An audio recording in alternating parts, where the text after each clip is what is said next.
Stacey, and I'm going to show you today how to make a fast and delicious chocolate carrot cake. Not only is there Philadelphia cream cheese inside the cake, but it's also in the frosting. Now, I love to bake, but I have 3 kids and time is something I don't have a lot of. The reason I like this recipe, it all goes in one bowl at one time. It's fast and easy.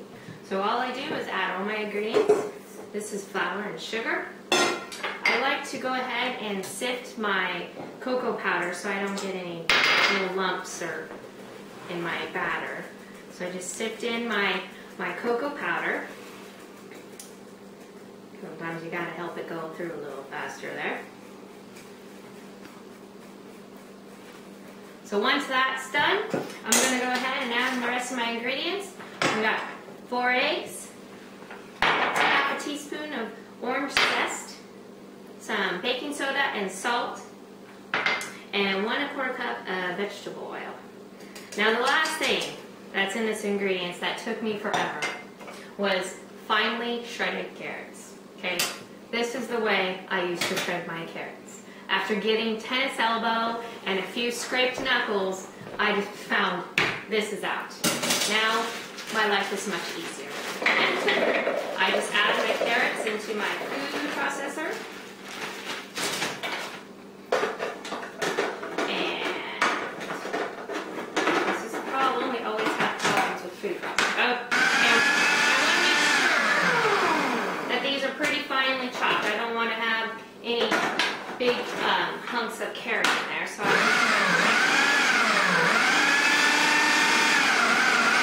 looks like it's going to be good. So go ahead and take that out. And I want 3 cups of carrots. Now what these carrots do is they add the moisture to this cake.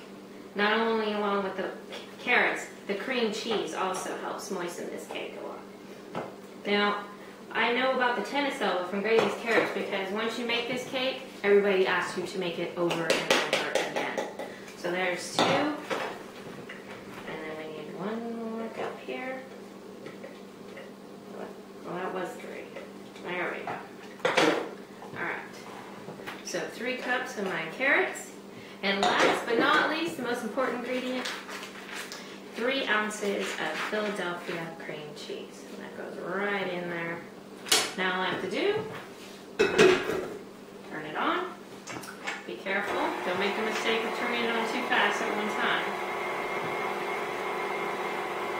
Once it starts to blend a little bit, we'll go ahead and turn up the mixer a little bit to get everything nice and blended.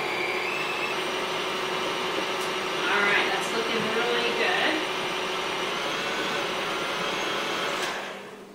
Okay. Now this is going to be a runny mix. You're not going to, have a nice thick cake batter, so don't worry about that. It's normal. It's the carrots that are in there that are kind of making everything nice and moist. So, what y'all need now is 2 round cookies. Now I used to take the time and grease some flour. My life was made a lot easier with these. No hassle, it just goes right in there. Again, another step to make this nice and fast and easy for everyone. Then you want to go ahead and make sure everything's really blended well. Go ahead and divide them into the cake pans.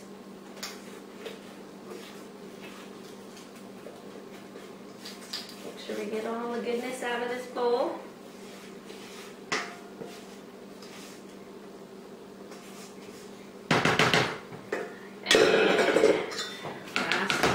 Even them out and then into the oven, and then they're going to bake for about 25 minutes, and we're going to pull them out. Okay, so now I pulled my cakes out of the oven and immediately flipped them onto a cooling pan and took the pans off so that it would allow them to cool a lot faster. So, who doesn't like Philadelphia cream cheese frosting? Well, I've got it even better, chocolate Philadelphia cream cheese frosting. Really simple. First we're going to take our butter, and we're going to add 1 stick of butter. We're then going to add 1 full package of cream cheese, 8 ounces, right into the bowl here.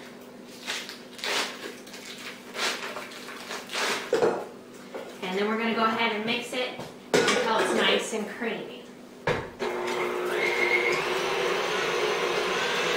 while this is mixing, as soon as it's nice and creamy, I'm going to go ahead and add my vanilla.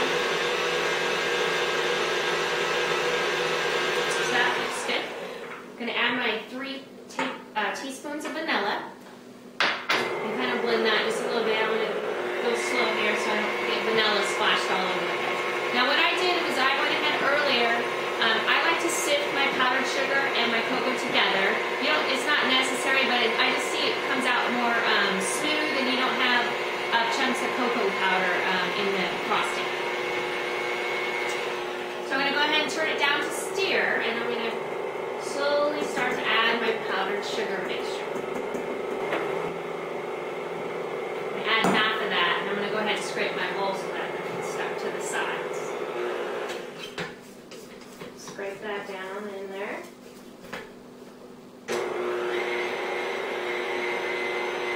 Okay, so I'm going to go ahead and add the rest of my powdered sugar mixture. So I'm going to go ahead and add it in there at one time. Get that blended in there. Now this frosting is absolutely delicious. My mouth is watering right now just mixing it. My kids love this frosting. It's quite a lot of goodness in one little bowl here. I'll scrape the sides one more time. Keep it on high for just a few seconds. And there we go. So that was pretty easy. Now, what I really don't like about doing cakes the most is frosting them and trying to get everything perfect and even, and the cake ends up crumbling or tilting to the side and falling over. With this recipe, we don't have to worry about that at all, and I'll show you why. Get rid of that. We're going to go ahead, just kind of mix it in there a little bit. We're going to go ahead and take our one cake, and we're just going to go ahead and insert it on the cake. Now we're going to take half of the frosting, pile it on top. Now what to do is kind of smooth it out. You don't just go to the edges.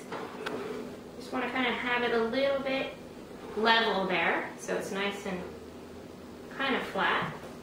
Take your second cake right on top, and I go ahead and give it a little good smush there, so that way it's nice and flat and level.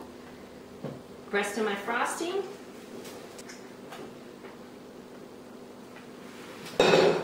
and same thing. Now you can go ahead and make it a little your own. You can either make it smooth on the top, or go ahead and sometimes I take a butter knife and make little swirls in it and peaks to make it a little pretty.